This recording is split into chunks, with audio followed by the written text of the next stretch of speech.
When Samuel Vale was 12, he stood outside the iron gates of the grandest house in town and promised himself one thing: "One day I will own something greater than this." He grew up in a narrow brick terrace in Birmingham, the son of a bus driver and a seamstress. The house wasn't poor in love, but it was small in everything else: space, opportunity, ambition. Samuel wanted more than warmth and modest meals. He wanted power, recognition, the kind of life people envied. By 25, he had founded a tech startup in a shared flat. By 35, he was the youngest CEO featured on the cover of a major business magazine. His company, Vale Dynamics, had revolutionized predictive consumer software.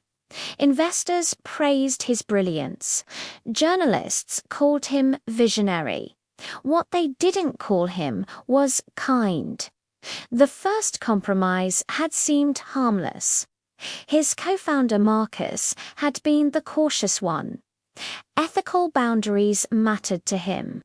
When Vale Dynamics discovered they could gather user data in ways customers didn't fully understand, Marcus objected. "We need transparency," Marcus had insisted.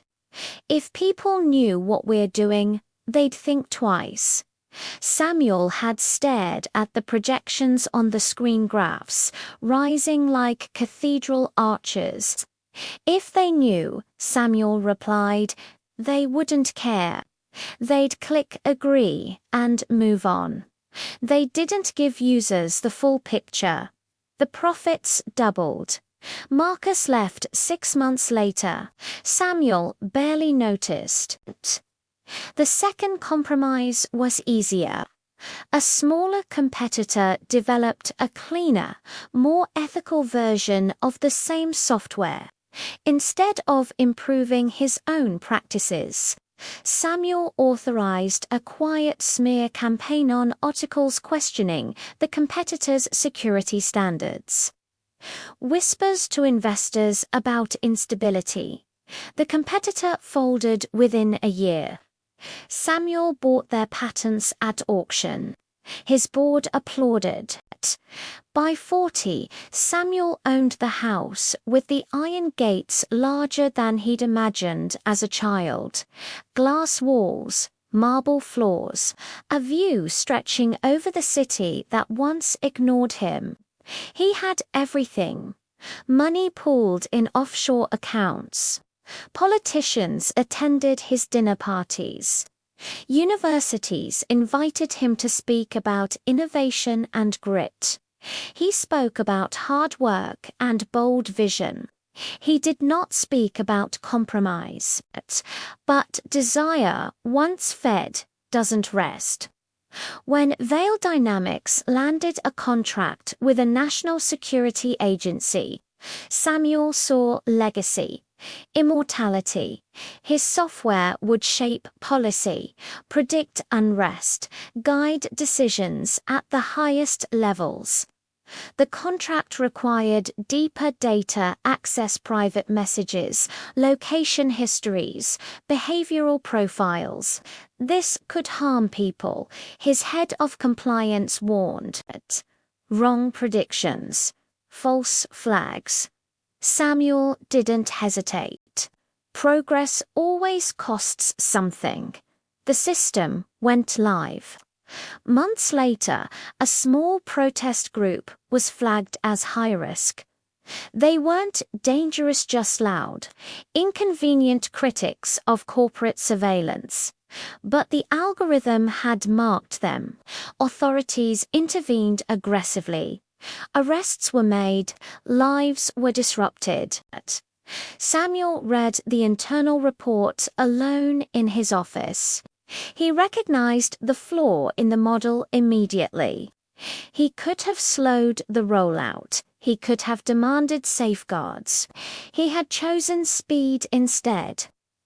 The next morning, his public relations team issued a statement expressing confidence in the integrity of our systems. He signed it. The turning point didn't arrive with scandal. It arrived quietly. His mother stopped speaking to him.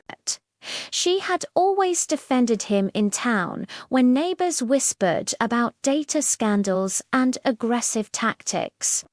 "He's a good boy," she'd say. "He just works hard." But when news broke about the protest group, one of whom was the son of her church Frenchie, came to his glass mansion and stood in the foyer as if it were a museum. "Did you know?" she asked.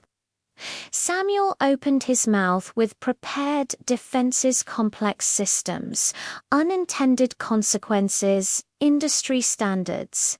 She interrupted him. "Did you know it would hurt someone?" The silence answered. Her shoulders folded inward. Not in anger, in disappointment. "I didn't raise you for this." But she left without touching the marble railing he had once bragged about. That night, Samuel walked through his house and saw it differently. The art on the walls had been purchased to impress. The dining table had seated ministers and billionaires, but never Marcus again. His phone buzzed constantly, yet no message was personal. He opened his company dashboard and watched real-time data flow in millions of lives reduced to metrics. Every spike in engagement, every behavioral nudge, every predicted action translated into revenue.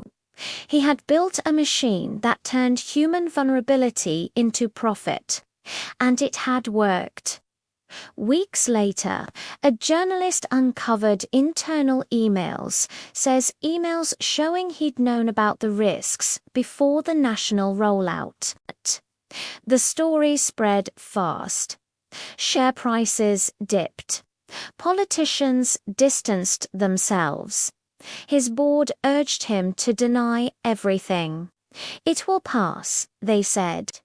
"You're indispensable."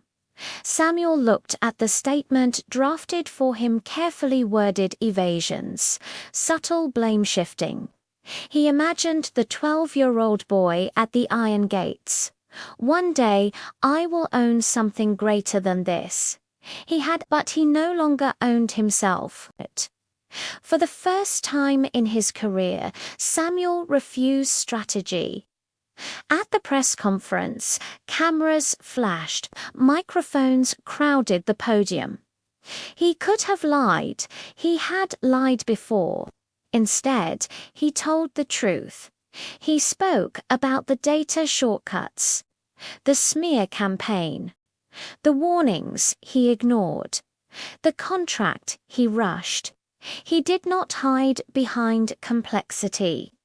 The room fell silent in a way that felt heavier than applause. By evening, Vail Dynamics stock plummeted. Lawsuits followed. He resigned within a week. The house with the iron gates went on the market. Months later, Samuel was living in a modest flat not far from the one where his startup began. His net worth had shrunk to a fraction of its peak. His name, once synonymous with brilliance, now carried an asterisk. But some things returned. Marcus called. It wasn't forgiveness, not fully. But it was conversation. His mother visited. She didn't praise him. She didn't scold him.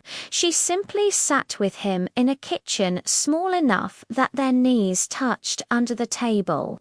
Samuel finally understood the price of his desire. It wasn't the money he lost.